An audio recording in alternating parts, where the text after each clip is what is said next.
¿Cómo están? Muy buenas tardes. Buenas tardes, Cristian, Abigail, que ahí los estoy viendo. Bien, chicos, entonces hoy comenzamos con lo que es módulo 1, ¿sí? Lo primero que vamos a ver un poquitito es aparato digestivo. Esperen que me cierro, me agarró frío. Se vino un frío terrible acá. Ahí está. Bien, aparato entonces digestivo, vamos a ver la clase de hoy y después comenzamos con la introducción a la nutrición. ¿Sí? Con respecto a la digestión de los alimentos, tenemos boca, faringe, esófago, estómago, intestino delgado, intestino grueso y el ano. Y después tenemos otros tipos de glándulas ajenas que también intervienen en este proceso de digestión de los alimentos, que son las glándulas salivales, el hígado y el páncreas. ¿Sí? El aparato digestivo es un tubo largo que posee importantes glándulas asociadas, siendo su función la transformación de las complejas moléculas de los alimentos en sustancias mucho más simples y más fáciles de utilizar por nuestro organismo. Comenzando por la boca, ¿sí? Ahí es donde comienza la digestión. Tenemos a los dientes que hacen, trituran los alimentos y las secreciones de las glándulas salivales son las que humedecen esos alimentos y ahí es donde comienza la descomposición química, ¿sí? En este tramo del sistema digestivo, los alimentos son masticados, son lubricados por las salivas y son presionados por la lengua. Y ahí es donde se forma una pasta húmeda, ¿sí? Una pasta blanda, que sería lo que es el bolo alimenticio. Luego tenemos nuestra lengua y las papilas gustativas. La lengua se halla cubierta por una membrana lingual que está especializada para detectar los sabores de los alimentos. O sea, nos informa, podemos decir, si los alimentos están en buen estado, si nos gusta, si por ahí no nos agrada demasiado, ¿sí?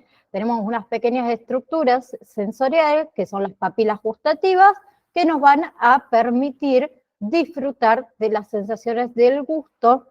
Y otra cosa muy importante es esto de que nos avisa si los alimentos están en mal estado y nosotros no debemos consumirlos. Bien, en esas papilas gustativas se encuentra el botón gustativo, que también existe en lo que es el velo de nuestro paladar y de nuestra faringe. Y a través de esas papilas, ese botón gustativo, se captan los sabores de las sustancias. Esos sabores se transmiten a nuestro cerebro a través de ¿qué? De las fibras nerviosas. Bien, otra cosa importante eran los dientes. Los dientes tienen esta función de fermentar o fragmentar el alimento, ¿sí? Para facilitar la acción de los jugos digestivos. Bien, tenemos los incisivos, que son los que cortan los alimentos.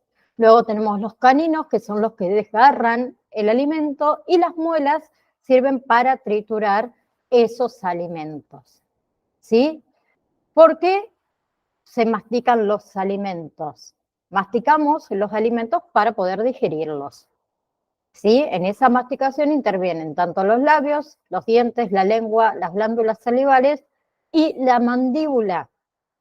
¿Sí? En la boca, como dijimos anteriormente, los alimentos son reducidos a trozos más pequeños y son humedecidos y expuestos a algunas enzimas donde comienza la digestión.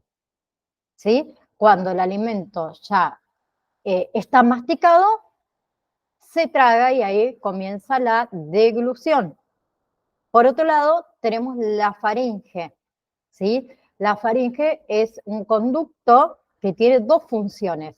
Una, la de respiración, y la otra función es la de deglución. ¿Bien? Durante lo que es la deglución, la epiglotis, ¿qué hace? Se inclina y se levanta la faringe. También se contraen que las cuerdas vocales, que es donde se va a cerrar la glotis, que va a sellar la faringe, que es por donde pasa el aire. ¿Sí? Por eso, cuando nosotros deglutimos, no podemos respirar al mismo tiempo. ¿Sí? Y esa glotis se va a abrir una vez que el alimento ya entró a lo que sería el esófago. Obviamente se va a abrir para que nosotros podamos respirar, para que podamos hablar. ¿Bien? Y dependiendo de los órganos vecinos, la faringe también toma diferentes nombres. Orofaringe, orofaringe, nasofaringe y laringofaringe. ¿Bien? Luego tenemos el esófago, ¿sí? Que es un tubito largo. El bolo alimenticio, ¿sí?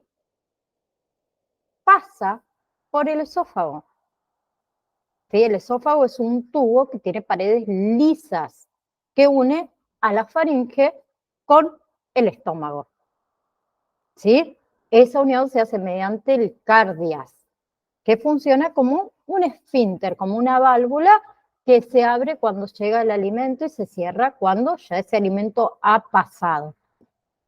Ese tubito, el esófago, desciende por nuestro cuello, ¿sí? Por detrás de lo que es la tráquea y por delante de lo que es nuestra columna vertebral, ¿sí? Y se encuentra formado por diferentes fibras musculares, ¿sí? Unas son las fibras longitudinales y otras son las circulares, ¿sí? Todo el esófago también está cubierto porque por mucosa, ¿sí? Entonces, a través de este conducto, los alimentos son transportados al estómago para que pueda continuar todo el proceso digestivo, ¿sí? Luego tenemos el estómago, esta bolsita en forma de J, que ustedes pueden observar acá en la imagen. Entonces, una vez que el alimento cruza la faringe, sigue por el esófago y llega al estómago, ¿sí? Que es esta bolsita, como le dije, en forma de J, ¿sí? Es una bolsa muscular que más o menos contiene 1,5 litros de capacidad, ¿sí? ¿Qué sucede ahí? Hay mucosa, ¿sí? Este saco en forma de J, entonces está cubierto por una mucosa, que la va a proteger ¿de qué? De los jugos gástricos. Entonces, una vez que el alimento llega al estómago, el alimento es agitado, ¿sí? Y se convierte en quimo, ¿sí? También el estómago actúa como reservorio, un reservorio transitorio de alimentos, ¿sí? Y de secreciones por su acidez. ¿Bien? Entonces, el quimo pasa luego por lo que sería el píloro, ¿sí? En intervalos y penetra todo lo que es el duodeno, donde es transformado por secreciones del páncreas, el intestino delgado y el hígado, y continúa toda su digestión y su absorción. Ese quimo sigue también progresando a través del intestino delgado hasta llegar al intestino grueso, que ahora lo vamos a ver luego de esto. Entonces, es un saco, como les dije antes, en forma de J, donde los alimentos se agitan, se mezclan con los productos o los jugos gástricos.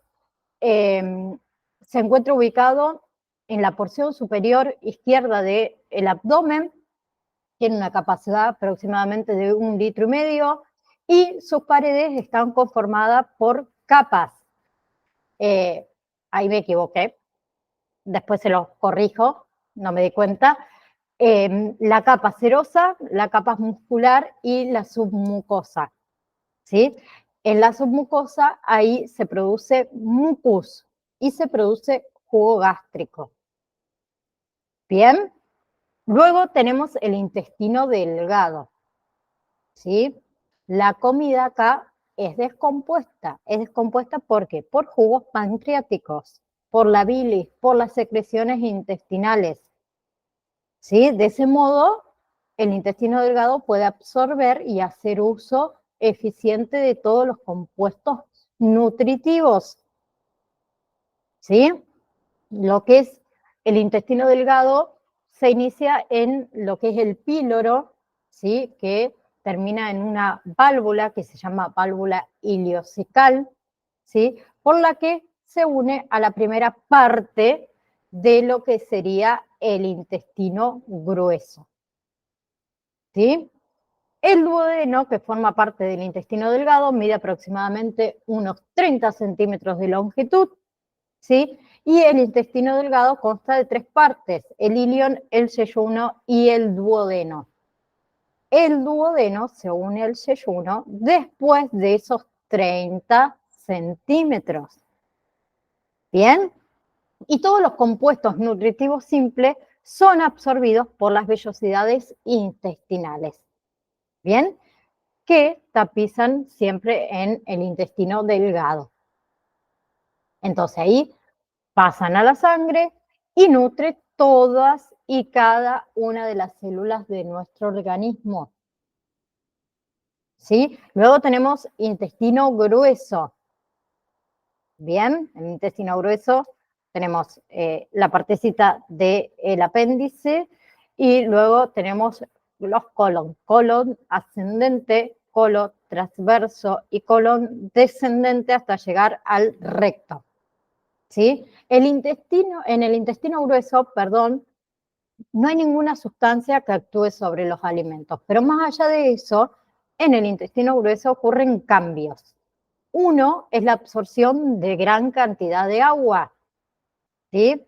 Entonces el quimo se convierte en ¿qué? En materia fecal, ¿sí? Y la fermentación de la materia fecal por absorción bacteriana y la formación de ciertas vitaminas, como la vitamina K y la vitamina B, son productos de esas bacterias que interactúan dentro del intestino grueso.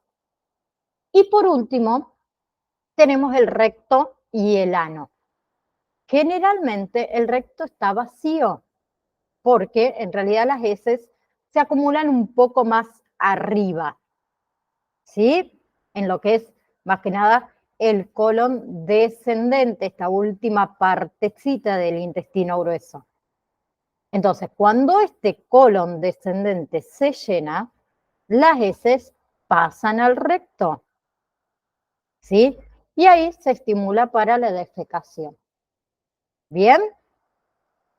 Otras glándulas ajenas que participan en la digestión, además de las glándulas salivales que ya las vamos a ver, tenemos el hígado.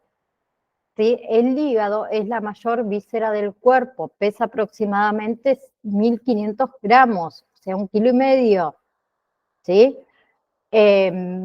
Y consta de 2 lóbulos, como les puse ahí. Las vías biliares en sí son las vías excretoras del hígado y la bilis, ¿qué sucede? Es conducida al duodeno, ¿sí? Nos ayudan con el quimo, ¿no?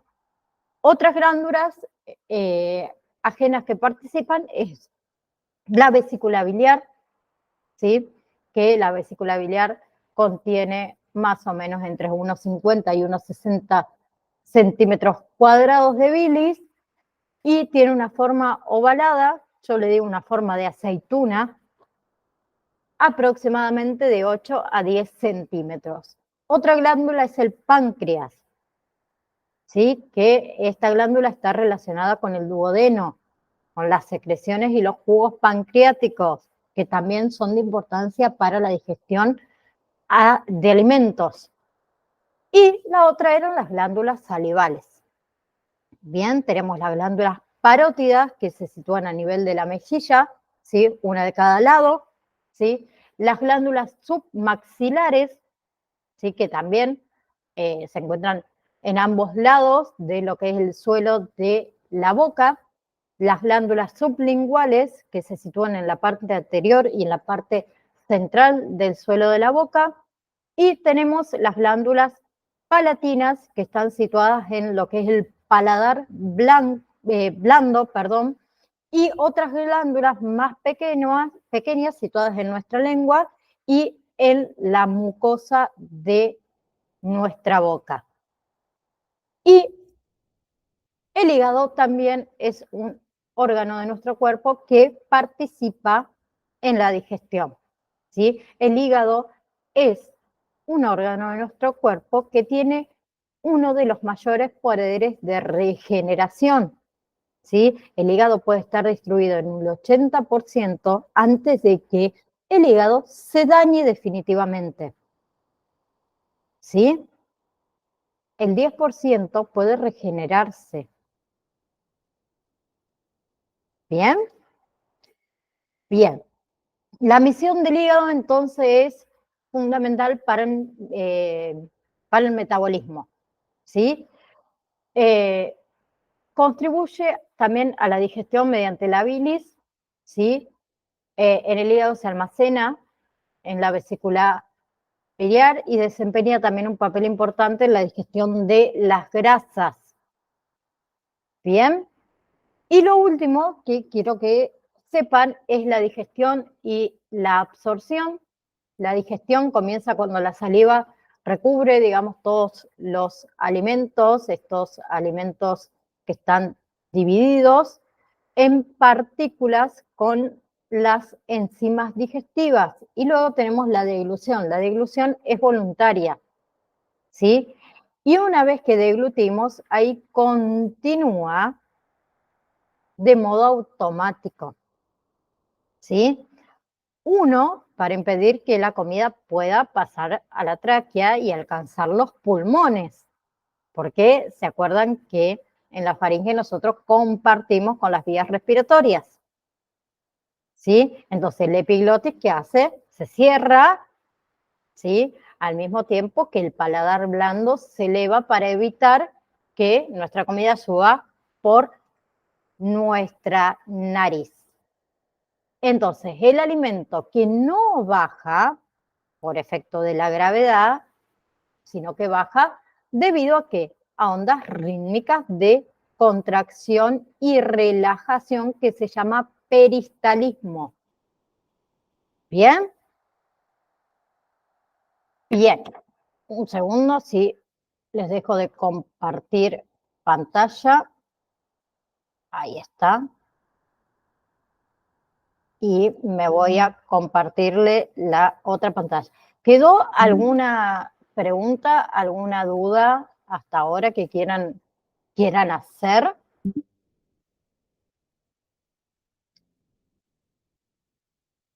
¿O quedó claro? Yo si quedó claro, no lo puedo creer. Vamos a dejar de compartir, así les comparto la otra presentación. A ver si se puede ver ahí.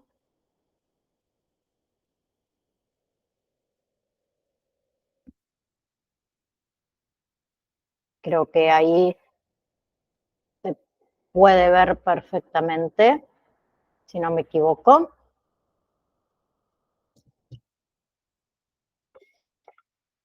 ¿Sí la pueden ver?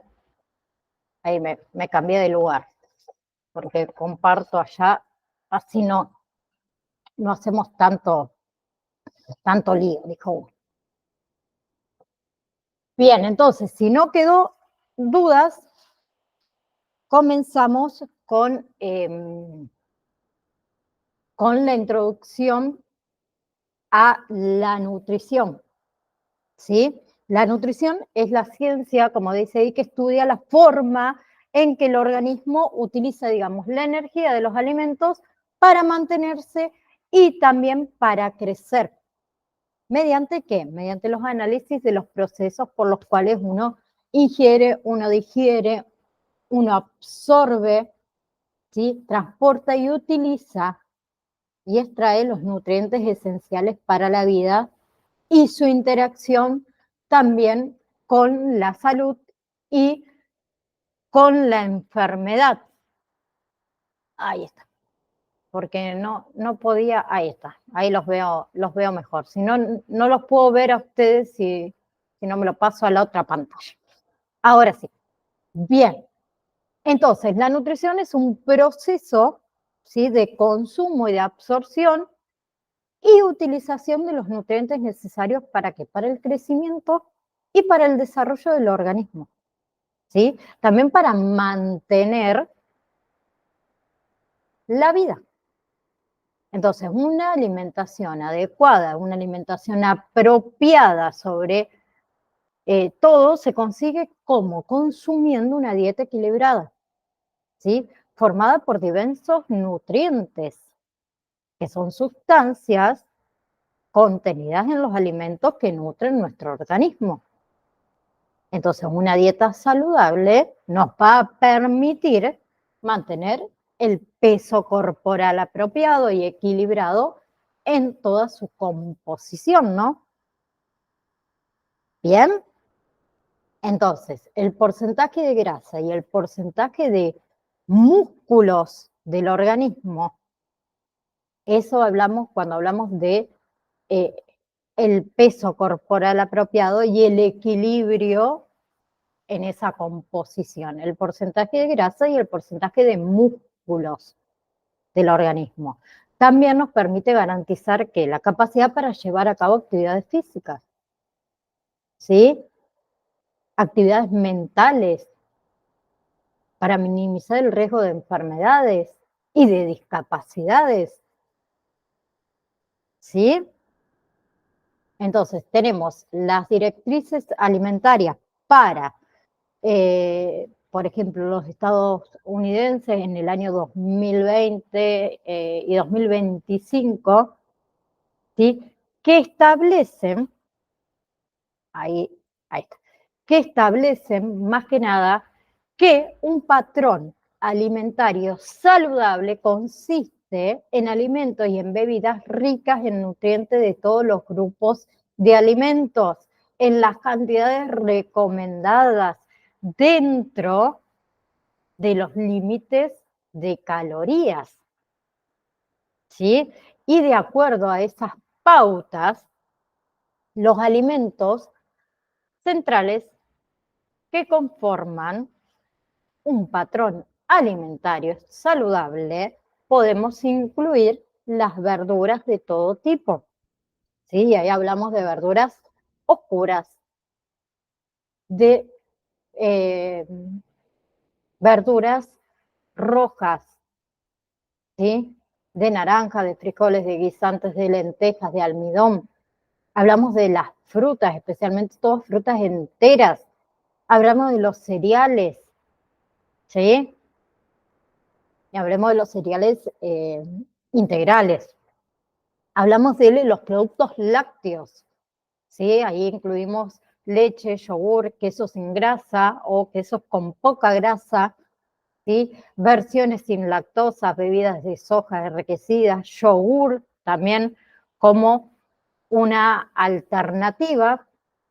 Y tenemos los alimentos proteicos, ¿sí? Carnes magras, ave de corral, huevos, mariscos, frijoles, guisantes, lentejas, frutos secos también, semillas y productos de soja. Y por último, los aceites. ¿Sí? Acá se incluyen aceites vegetales y los aceites de los alimentos como los mariscos y los frutos secos, ¿sí? Pero ¿qué sucede si hay un consumo, digamos, excesivo? Si hay un consumo excesivo, uno es más propenso a la obesidad, ¿sí? Y asimismo, si se ingieren grandes cantidades de ciertos nutrientes, por lo general vitaminas o minerales, los efectos pueden ser nocivos, pueden ser tóxicos, ¿sí? Entonces, si las personas afectadas no consumen suficientes nutrientes para alimentarse, pueden aparecer esto de la desnutrición, por ejemplo, ¿sí? Y ahí le da lugar a ¿qué? Al trastorno por carencia nutricional, que también es sumamente importante. ¿Bien? ¿Hasta ahí vamos? Bien.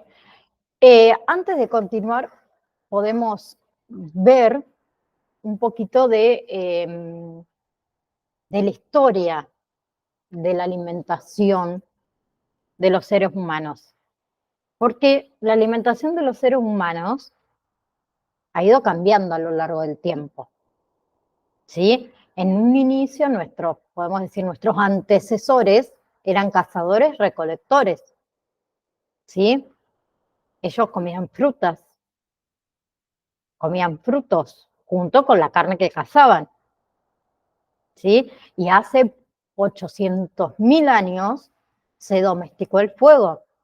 O sea, hay que tener en cuenta que la cocción también facilitó la masticación, también facilitó la extracción de nutrientes de alimentos vegetales y alimentos animales, además de eliminar toxinas, de alargar la vida útil de los alimentos, ni hablemos de mejorar su sabor. ¿Sí? Entre los años 8000 y 1000 a.C. se inició este desarrollo de la agricultura y de la ganadería. ¿Sí? En esa época se predominaba mucho en lo que eran la dieta de cereales integrales, legumbres, ¿sí? Escaseaban también mucho lo que eran las verduras, lo que eran los lácteos, lo que era la carne, lo que eran los pescados. Bien, los cereales destacaban porque por su alto contenido calórico. Entonces se convirtieron en el principal producto de consumo de distintas civilizaciones. Hablamos de América, por ejemplo, el maíz en América, el trigo en Europa, el arroz en Asia, ¿sí? Pero también comenzó la transformación de alimentos, ¿sí? Uno de los ejemplos más tempranos son los productos lácteos o la cerveza. ¿Bien? Pero más allá de que la dieta neolítica estaba basada en alimentos de origen vegetal, las proporciones no siempre eran las adecuadas. ¿Sí? Además que no existía diversidad de alimentos. Entonces ello, o a raíz de eso, le proporcionó que la aparición de deficiencias nutricionales. ¿Sí? Deficiencia, por ejemplo, de vitamina C, anemia, deficiencia de calcio, también deficiencia de yodo. Bien, entonces por eso las poblaciones agrícolas a veces padecieron de esto, ¿sí? Ni hablemos de los fenómenos climáticos. Entonces, con el desarrollo esto de las civilizaciones, el ser humano formula diferentes tipos de dietas, casi siempre con cereales integrales como base. Luego tenemos la revolución industrial, ¿sí? Ya hablando más del siglo XIX, que ahí se produce una oferta más abundante de alimentos y los productos de origen animal son más consumidos, ¿sí? Y poco a poco disminuye, esta inseguridad alimentaria y los problemas endémicos, que fue de la malnutrición en esa época. ¿Sí? Ya a lo largo, hablando del siglo XX, se fue configurando la nutrición como una ciencia y se iniciaron todos estos estudios. ¿Sí? Bien. Entonces, siguiendo con los hábitos alimentarios y la familia. ¿Sí? El estado nutricional está determinado por factores económicos, por factores sociales, por factores culturales y por la disponibilidad, el acceso, el consumo y el aprovechamiento biológico de los alimentos. Esos estudios se realizaron en América Latina y en los países en desarrollo, ¿sí? Que coinciden muchas veces con el bajo poder adquisitivo, ¿sí? Con el limitado nivel educativo, con las malas condiciones de higiene de los alimentos. Todo eso se relaciona con la tasa de desnutrición, ¿sí? Además de la interacción entre la desnutrición y las infecciones. Bien, entonces, un aspecto importante o trascendental que trascendió de gran importancia en el estado nutricional son los hábitos y son las costumbres alimenticias, ¿sí? Los cuales obviamente fueron influyendo, ¿sí? Por el ambiente donde el niño se desarrolla. En lo que es la infancia se limitan algunas preferencias alimentarias de familiares, de amigos y de personas que ellos consideren modelos para la alimentación, ¿sí? Y eso trae variados efectos en patrones de alimentación que puede contribuir a riesgos para la nutrición o para el compromiso de el estado de salud en sí. Bien, entonces el exceso de peso es especialmente preocupante en edades tempranas, ¿sí? Y muchas veces también, un segundo, ahí está. Bien, muchas veces también les decía que aumenta esta probabilidad de mantener esa condición en la vida adulta, ¿sí? Por otra parte, el abordaje de la malnutrición por exceso, ¿sí? Es más exitoso cuando se comienza con niños más pequeños. Entonces, es muy necesario enfocarnos en este esfuerzo que se debe hacer con niños en edades escolares, ¿sí? Esos niños que están desarrollando su autonomía, que son permeables a su entorno sociocultural, ¿sí? Mientras que también son altamente dependientes de su mamá, del padre, de otros adultos que los cuidan. Pero entre esos factores condicionantes del exceso del peso infantil está muy influenciada la familia. La familia es una unidad organizada que comprende diferentes sistemas y niveles de influencia que interactúan en el niño, ¿sí? Por eso mismo se ha estudiado que la familia puede influir en la práctica del consumo de alimentos en el hogar, en la transferencia de hábitos, ¿sí? En las interacciones, en el aporte entre padres, hijos y otros integrantes del grupo familiar que condicionan la alimentación infantil, ¿sí? Y hablando un poco de esto de los miembros específicos de las familias. Los padres definen el tipo de alimento, el tamaño de las porciones, los horarios y las frecuencias de consumo de los niños, de comida, obviamente, de los niños, ¿sí? Y emplean los padres o las personas adultas a cargo de los niños diferentes estilos de alimentación, que eso va a condicionar a la ingesta alimentaria, ¿sí? Y consecuentemente a que al exceso de peso, ¿sí? Otros son los hermanos. Los hermanos también pueden influir en la conducta alimentaria de los otros hermanos en forma positiva o en forma negativa, ¿sí? Ni hablemos de los abuelos. Los abuelos también afectan el comportamiento alimentario. La ingesta de alimentos, el estado nutricional de sus nietos. Ni hablemos si los abuelos viven con los niños, ¿sí? También afecta. Bien, ¿quién no iba a la casa de los abuelos y lo primero que preguntaba era, ¿qué quieres comer? Y nosotros ahí pedíamos. Yo, por ejemplo, a mi abuela me encantaba que ella me haga el flan con caramelo y mientras hacía el caramelo me hacía la paletita de caramelo en la mesada, me acuerdo. Era su especialidad, pero todo afecta, ¿sí? Entonces, ¿qué es una alimentación saludable? La salud depende de muchos factores, ¿sí? Uno de los factores es una alimentación saludable, pero ¿cómo o en qué consiste, mejor dicho, o cómo llegamos a una alimentación completa, una alimentación balanceada, una alimentación saludable? ¿Sí?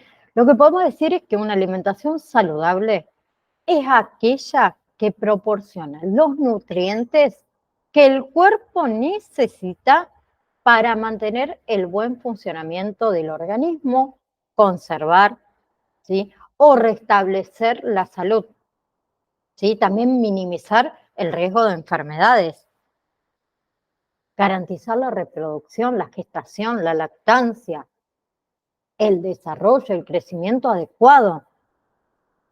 Entonces, ¿qué alimentos puedo o debo, mejor dicho, consumir para tener una buena alimentación? Es necesario consumir a diario ¿qué? Frutas, verduras, cereales integrales, ¿sí?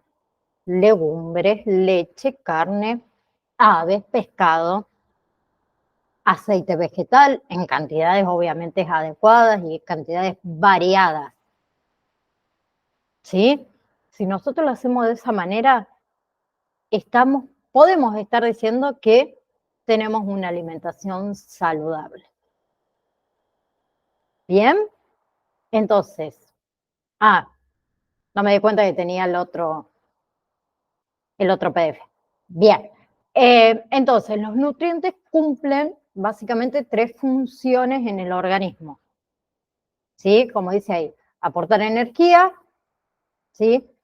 Reparar y renuevan el organismo y regulan las reacciones químicas que se producen en las células.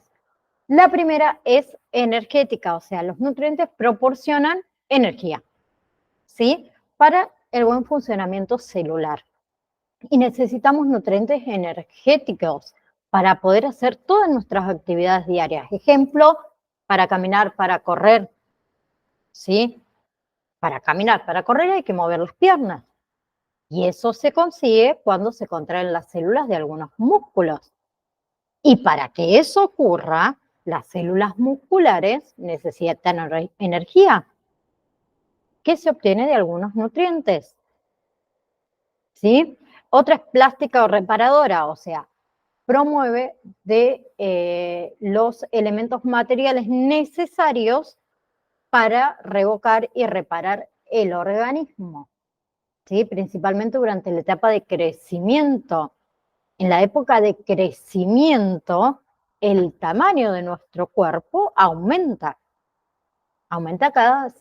algunos centímetros, podemos decir, cada año. Y eso es solamente posible, ¿sí? Si se aportan materia necesaria para que esas células puedan dividirse y aumentar el número, ¿sí? Y por otro lado tenemos que es reguladora. Estas sustancias controlan ciertas reacciones químicas que se producen en las células, o sea, los nutrientes participan de forma activa en el funcionamiento de las células, ¿sí? Un equilibrio en la cantidad de ciertos nutrientes puede alterar el correcto funcionamiento de nuestro organismo. Bien, también durante toda la vida se están reponiendo células que mueren. Por ejemplo, las células de nuestra piel, por ejemplo, los glóbulos rojos, ¿sí? Por ejemplo, las células destruidas por heridas o por una herida. Entonces, es necesario o es imprescindible aportar los nutrientes necesarios para que eso ocurra, ¿sí? Bien. Bien, tipos de nutrientes. Es importante también conocer qué contienen los alimentos para que uno pueda elegir mejor el momento de decidir eso de qué vamos a consumir. ¿Sí? Y esos nutrientes, ¿sí?, se clasifican en dos grupos. ¿Sí? Los vamos a ver ahora. ¿Sí? Tenemos, por un lado, bien, tenemos los macronutrientes, ¿sí?, de los cuales hacen parte, por ejemplo, las grasas, los carbohidratos y las proteínas, y tenemos los micronutrientes, que está compuesto por minerales y por vitaminas. Primero vamos a comenzar por los macronutrientes, ¿sí? Tenemos las grasas. Las grasas son una de las principales fuentes de energía para el organismo, que al consumirlas en grandes cantidades, o en cantidades, no en grandes, perdón, en cantidades adecuadas, se convierte en un elemento que es primordial. Ayuda al crecimiento, al desarrollo, ayuda a mantener una buena salud. Y se debe tener en cuenta que las grasas se pueden encontrar de manera sólida, por ejemplo, la manteca, ¿sí? Se puede encontrar de manera semisólida, ¿sí? Las margarinas, podemos decir. Se puede encontrar de forma líquida en los aceites, ¿sí? Y cada una de esas formas tienen un efecto diferente en nuestro organismo. Y no todas las grasas son favorables, ¿sí? Uno de esos casos son, por ejemplo, las grasas trans, ¿sí?, que es un tipo específico que es formado cuando los aceites líquidos se convierten en grasas sólidas, como la manteca. Bien, las grasas trans, como les dije, se pueden encontrar en mantecas, en algunas margarinas, en grasas vegetales, en galletitas, en caramelos, en dulces, en los alimentos fritos, ¿sí?, en productos horneados, en alimentos procesados. Y en menor cantidad se pueden encontrar en la leche, en los productos lácteos, ¿sí? Bien.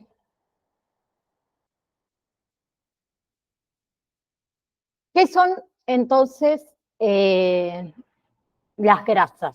Son un tipo de nutrientes que se obtienen de la alimentación. Es esencial comer algunas grasas, como venimos hablando, aunque comer demasiado también puede ser dañino. Y las grasas que ustedes consumen le dan al cuerpo la energía que necesita para trabajar adecuadamente. Por ejemplo, durante el ejercicio. Durante el ejercicio el cuerpo utiliza calorías, las calorías de los carbohidratos que cada uno de ustedes consume, ¿sí? Después de 20 minutos de estar haciendo ejercicio, el ejercicio depende en parte de las calorías provenientes de las grasas para poder continuar, ¿sí? También, por ejemplo, se necesita grasas para mantener la piel, para mantener el cabello saludable, para ayudarlo a absorber algunas vitaminas, como es la vitamina A, la vitamina D, la vitamina E, la vitamina K. O sea, todas esas vitaminas liposolubles, ¿sí? También las grasas, ¿qué hacen? Llenan adipocitos y aíslan a nuestro cuerpo para ayudarnos a mantenernos calentitos, ¿sí? Las grasas en el cuerpo, ¿sí?, o las grasas que nuestro cuerpo, mejor dicho, obtiene de alimentos, también le brinda ¿qué? Ácidos grasos, ¿sí?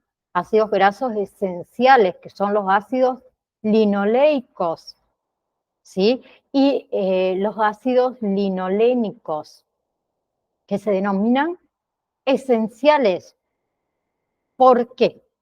Porque el cuerpo no los puede producir por sí solo o no puede trabajar si no tiene esos ácidos grasos esenciales. El cuerpo lo necesita ¿para qué? Para desarrollar el cerebro, para el control de la inflamación, para la coagulación de la sangre. ¿Sí? Bien. Hay diferentes tipos de grasas. Tenemos las grasas saturadas, ¿sí? Que elevan nuestro nivel de colesterol, ¿sí? El colesterol malo. Y un nivel de colesterol malo va a poner en riesgo a nosotros de poder sufrir un ataque cardíaco, un accidente cerebrovascular o cualquier otro problema de salud un poco mayor. Entonces, nosotros debemos evitar, ¿sí? O tratar de limitar los alimentos ricos en grasas saturadas, ¿sí? Por eso lo que se recomienda es que se mantenga la grasa saturada menos de un 6% de sus calorías diarias totales. Bien, los alimentos con muchas grasas saturadas son productos animales. La mantequilla, el queso, la leche entera, el helado que es tan rico, la crema, ¿sí? Las carnes grasosas. Bien, y tenemos algunos aceites vegetales, aceite de coco, por ejemplo, ¿sí? Que contienen grasas saturadas. Y esas grasas se solidifican, perdón, a temperatura ambiente.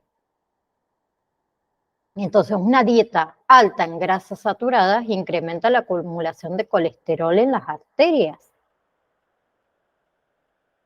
¿Sí? Y el colesterol es una sustancia suave, una sustancia cerosa que puede causar obstrucción o puede causar bloqueo de las arterias. ¿Bien? Bien, entonces, comer grasas insaturadas en lugar de grasas saturadas puede ayudar a bajar el colesterol malo. La mayoría de los aceites vegetales que son líquidos a temperatura ambiente contienen grasas insaturadas. Y acá hay dos tipos, en realidad, no, me equivoqué ahí también, tres tipos de grasas. No, dos, está bien, está bien. Grasas monosaturadas, no me había confundido yo. Grasas monosaturadas y grasas poliinsaturadas. Las grasas saturadas, hablamos de aceite de oliva y aceite de canola. Mucho no se consigue acá en Argentina el aceite de canola, pero en otros países lo hay. Y las grasas poliinsaturadas, que hablamos de aceite de girasol, el aceite de maíz, el aceite de soja, que mayormente son los más consumidos acá en Argentina, y también tenemos el aceite de cártamo.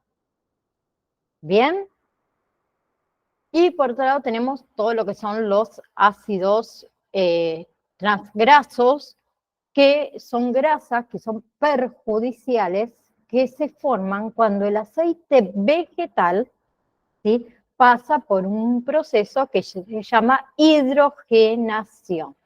Eso hace que las grasas se endurezcan, se solidifiquen a temperatura ambiente, ¿sí? Estas grasas hidrogenadas o grasas trans, ¿sí?, muchas veces se utilizan ¿para qué? Para conservar algunos alimentos frescos por mucho más tiempo, ¿sí? Y las grasas trans también se utilizan mucho para cocinar, ¿sí? Y eso puede elevar los niveles de colesterol malo en sangre. Y puede bajar, obviamente, los niveles de colesterol bueno. Sí, se sabe que las grasas trans entonces son nocivas para la salud. Entonces, los expertos, ¿qué dicen? Que hay que limitar la cantidad de esos alimentos, de los alimentos, por ejemplo, de restaurantes, los alimentos empacados, ¿sí? Entonces, evitar muchas veces estos alimentos hechos con aceites hidrogenados, ¿sí? Bien, bien. Otra cosa sumamente importante acá es leer las etiquetas de información nutricional de los alimentos, que muchos no lo hacemos. Entonces, eso nos va a ayudar a conocer qué tipo de grasa contiene ese alimento y en qué cantidad. ¿Sí? Ustedes, si leen la etiqueta, ¿sí? Mayormente van a encontrar grasas totales, por ejemplo, grasas saturadas y grasas trans, ¿sí? También te dice el colesterol, algunos te dicen el sodio, los carbohidratos totales, las fibras. Entonces, aprender a leer las etiquetas. ¿Bien? Bien.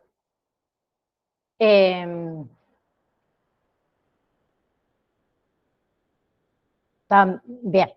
Seguimos con carbohidratos, ¿sí?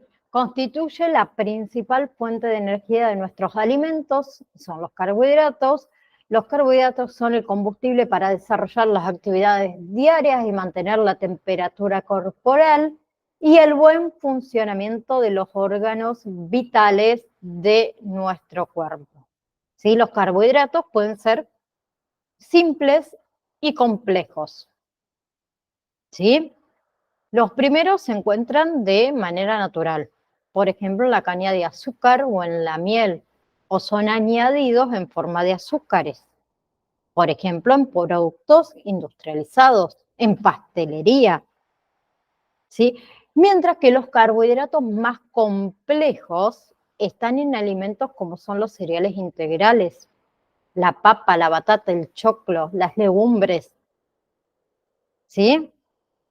Entonces se deben consumir también de manera moderada los carbohidratos, porque un exceso puede ocasionar sobrepeso, obesidad, diabetes o enfermedades crónicas. Y el bajo consumo de carbohidratos puede producir ¿qué? Desnutrición o bajo peso. Entonces hay que tener un equilibrio, ¿sí? Tipos de carbohidratos o glúcidos. Existen 4 tipos, ¿sí? Y varían según su función de estructura química. Bien, el primero que vamos a ver son los monosacáridos o las azúcares simples, eh, que como lo dice ahí la palabra, son los más simples, ¿sí? Están formados en realidad por una sola molécula, y esto los convierte en la principal fuente de combustible para el organismo, ¿sí? Y eso hace posible que sean utilizados como una fuente de energía. Bien, entonces, por ejemplo, hay algunos tipos de monosacáridos, como es, por ejemplo, la ribosoma, que forman parte del material genético del ADN. Y cuando esos monosacáridos no son necesarios en ninguna de las funciones, digamos, que les son propias, se convierten en otra forma diferente, como por ejemplo polisacáridos, ¿sí? Luego tenemos los disacáridos, azúcares complejos, que son un tipo de carbohidratos, ¿sí? Que están formados estos por dos moléculas de monosacáridos, ¿sí? Eh, la más común es la sacarosa, ¿sí? La lactosa, el azúcar de la leche, ¿bien? Y por otro lado tenemos los oligosacáridos, ¿sí? que son unas estructuras de carbohidratos más variables y pueden estar formados entre 3 o 9 moléculas de monosacáridos, ¿sí? Algo que les puedo decir de este tipo de carbohidratos, que muchas veces también pueden aparecer unidos a proteínas, ¿sí? Y eso le da lugar a lo que se conoce como glucoproteínas. Y por otro lado tenemos los polisacáridos, que son cadenas, digamos, de más de 10 monosacáridos, ¿sí? Y acá hablamos de los más comunes, el almidón, por ejemplo, la celulosa, el glucógeno. ¿Bien? Bien.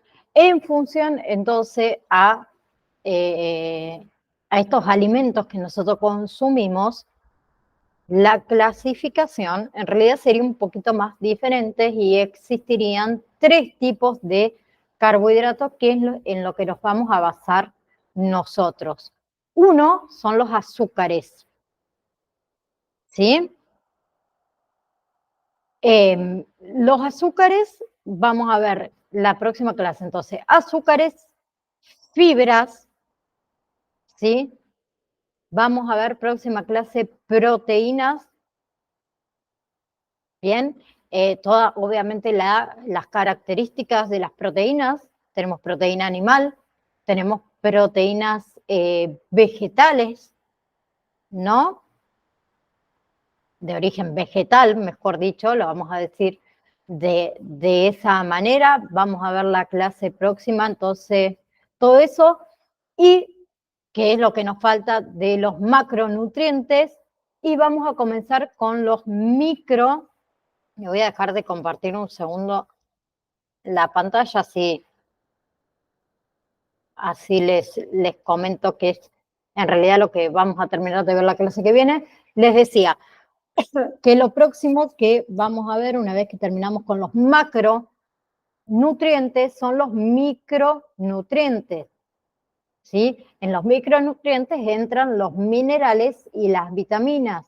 De las vitaminas, por ejemplo, vamos a ver las vitaminas esenciales, cada una de ellas, para qué sirven, dónde o en qué alimentos, mejor dicho, podemos encontrar cada una de las vitaminas. Tenemos vitaminas liposolubles y tenemos vitaminas hidrosolubles, ¿sí? En qué alimentos, entonces, como le dije, podemos encontrar cada una de esas vitaminas. Vamos a ver también un poco de las consideraciones sobre las necesidades de las vitaminas, ¿sí?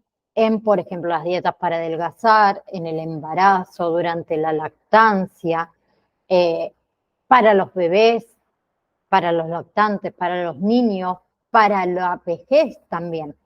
Y vamos a ver entonces los minerales, ¿sí? Los tipos de minerales. Hay diferentes tipos de minerales que nuestro cuerpo. Y si llegamos, también vamos a comenzar a ver el agua, ¿sí? Que el agua es sumamente importante para nuestra dieta, para mantener nuestra dieta, nuestros consumos saludables, ¿sí? Así que si Dios quiere, entonces nos vemos el próximo viernes a partir de las 3 de la tarde, ¿sí? Para seguir con módulo número 1. Recuerden que la clase esta la van a poder ver grabada después y se suben dentro de las 24, 48 horas de los días hábiles posteriores a esta clase. O sea que martes, lunes, más tardar martes, la clase está subida y la pueden encontrar en la descripción del grupo de WhatsApp como en el campus virtual. Ahora, sin más, me despido de ustedes. Gracias por estar, gracias por escucharme y nos vemos el próximo viernes. Que tengan un hermoso fin de semana.